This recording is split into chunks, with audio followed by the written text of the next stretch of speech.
నమో వెంకటేశాయ. ప్రతిరోజు మిమ్మల్ని పలకరిస్తున్న శుభోదయం కార్యక్రమానికి స్వాగతం.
మన సనాతన ధర్మంలో ఎన్నో విషయాలను ఆనాడే మన ఋషులు మునులు చెప్పారు.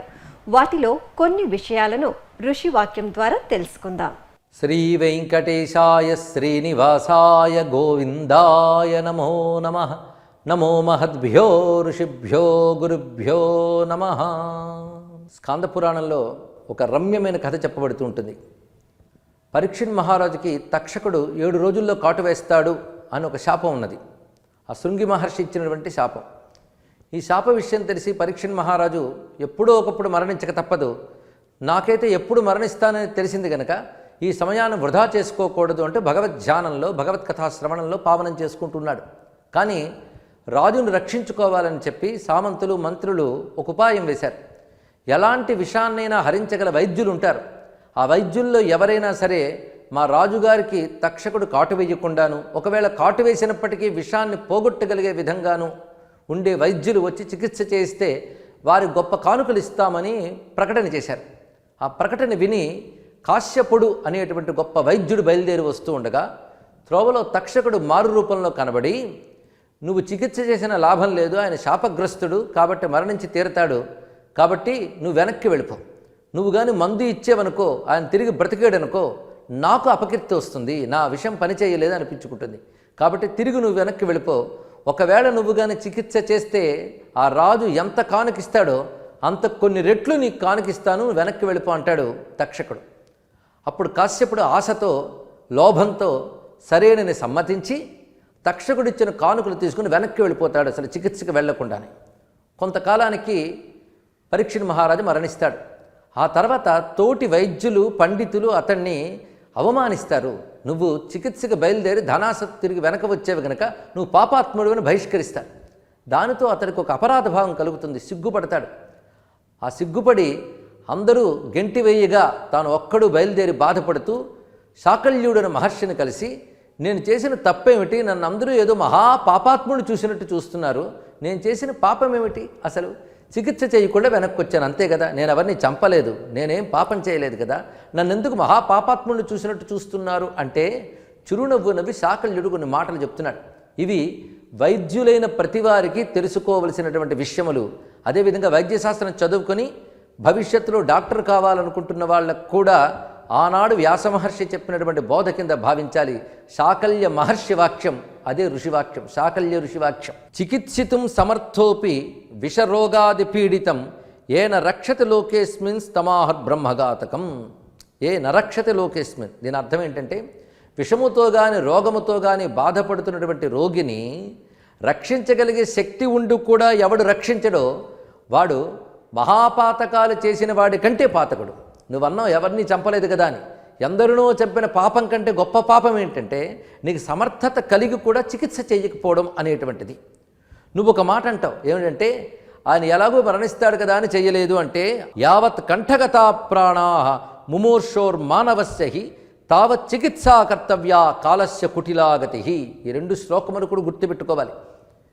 ప్రాణాలు కంఠగతమైనప్పటికి కూడా, ఇంకా క్షణంలో మరణిస్తాడని తెలిసినప్పటికి కూడా చికిత్స చేయగలిగేవాడు చికిత్స చెయ్యాలి తప్ప మానేయకూడదు, ఎలాగ పోతాడని వదిలేయకూడదు, చికిత్స చేసి తీరాలి.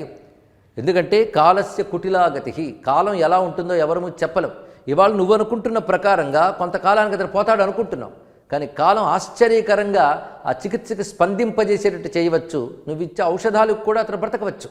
ఎందుకంటే పూర్వజన్మలో చేసిన పాపం బట్టే రోగాలు వస్తాయి. ఆ రోగం శాంతించడానికి ఔషధము, మంత్రము, మణి మూడు పనిచేస్తాయి. మొదట ఔషధం, ఇది బాహ్య ప్రక్రియ.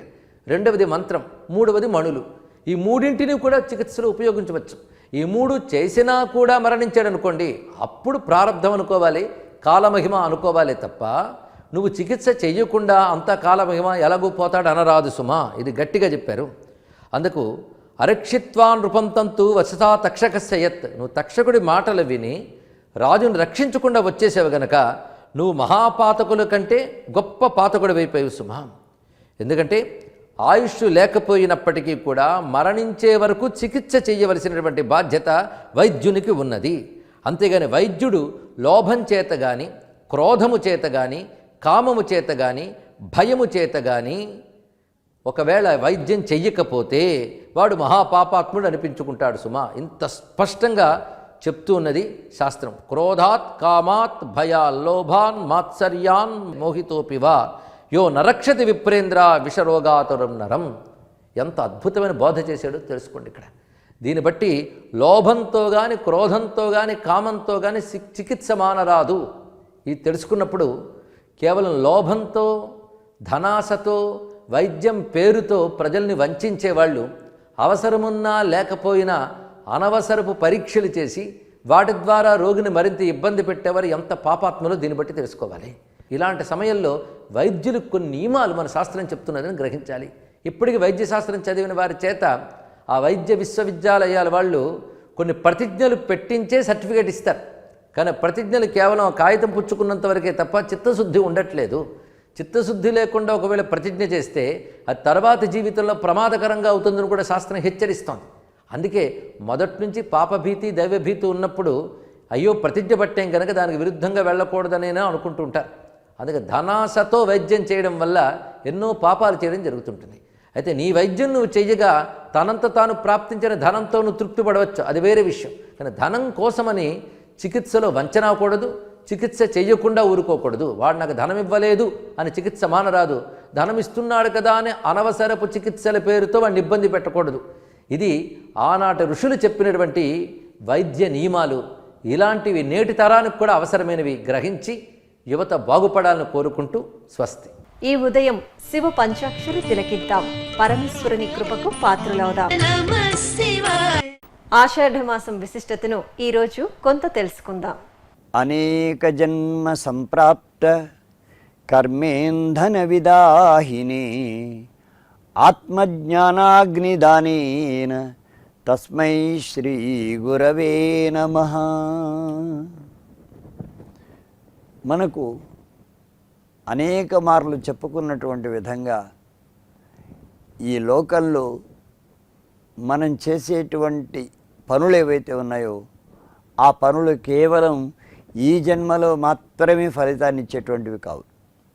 ముందు రాబోయే జన్మల్లో కూడా ఇప్పుడు మనం చేసేటువంటి పనుల యొక్క ప్రభావం ఉంటూ ఉంటుంది.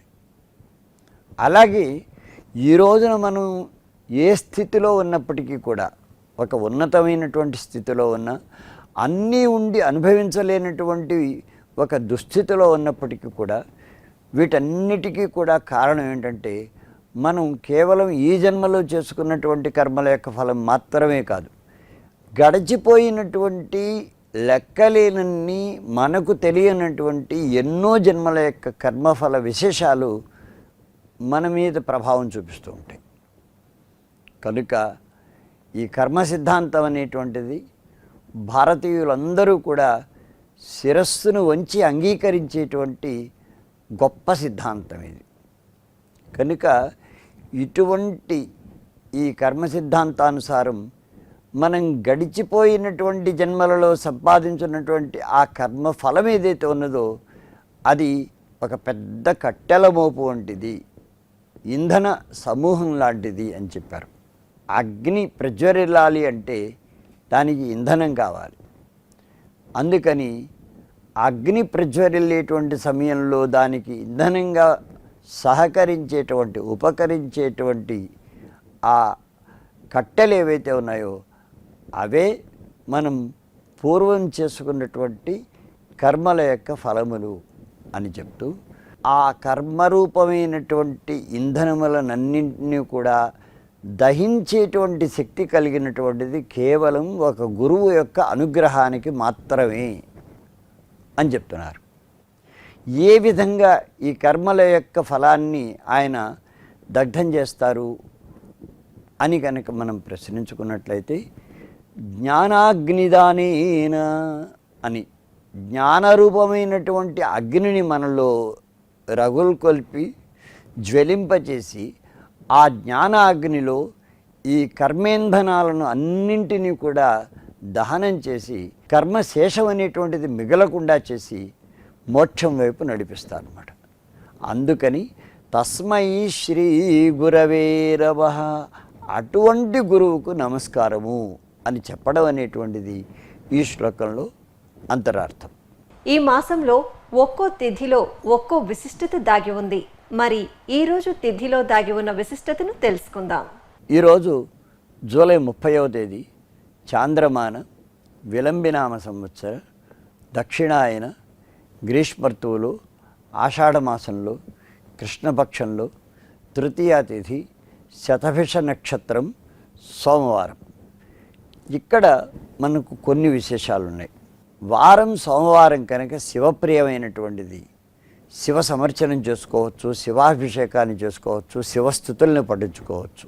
ఇక నక్షత్రం శతభిష నక్షత్రం కనుక ఈ నక్షత్రం రోజున కొన్ని రకాలైనటువంటి ఔషధులను మనం సేకరించడానికి, మనకు సమకూర్చుకోవడానికి తగినటువంటి రోజు ఈరోజు అన్నమాట. అదేవిధంగా తదియ అనేటువంటిది అమ్మవారు ఉమాదేవికి చాలా ప్రీతిపాత్రమైనటువంటి రోజు కనుక శ్రీమాత్రోపాసన అంటే ఉమాదేవిని మనం పూజించుకోవచ్చు. ఇవి ఈనాటి తిథి వార నక్షత్రాదులకు సంబంధించినటువంటి కొన్ని విశేషాలు. సకల శుభకరుడైన ఆ పరమేశ్వరుని కీర్తన విందాం.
ఈనాటి శుభోదయం కార్యక్రమం మిమ్మల్ని అలరించిందని ఆశిస్తూ రేపటి శుభోదయం కార్యక్రమంలో కలుసుకుందాం.